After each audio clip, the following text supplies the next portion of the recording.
I was just trying to scare the thief away, but suddenly, due to the sudden ringing of the bell, I was scary and pulled the trigger. My wife rushed into the living room and the lights came on. I saw the stranger I'd shot, blood pouring from his eye.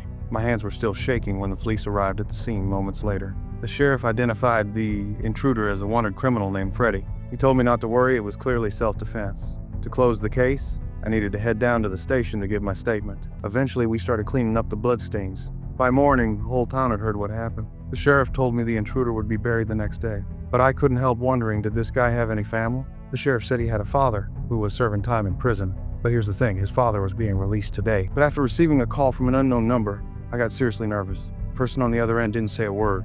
I was convinced it was the dead man's father.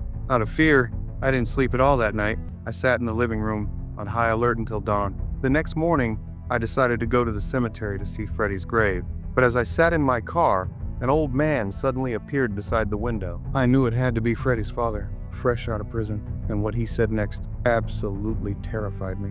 I immediately drove to my son's school and picked him up. Then I went straight to the sheriff, begging him to arrest the man. But the sheriff said without evidence, there was nothing he could do. In a panic, I told my wife to take our son to the police station while I grabbed a tool from the trunk and went inside to check things out. At first, I didn't see anyone, but when I walked into my son's bedroom, I found a bullet on the floor. Following the trail, I discovered a stuffed animal with its eye gouged out, and then another bullet and another. The police arrived quickly. Now we had evidence. They assigned officers to secretly protect us and left one cop station inside the house, but I still couldn't sleep. I went downstairs for a glass of milk, and when I returned to the bedroom to try to rest, the intruder's father was standing right beside my son's bed. I slammed against my son's bedroom door with all my strength. By the time I got in, the old man had already escaped through the window, but because of the heavy rain, the officers searching outside couldn't find any trace of him. The next morning, I got a call from a sheriff. He said they'd caught the old man and were about to send him to prison. I finally felt relieved. I noticed wanted posters on the wall. When I saw Freddie's name, I stepped closer to take a look.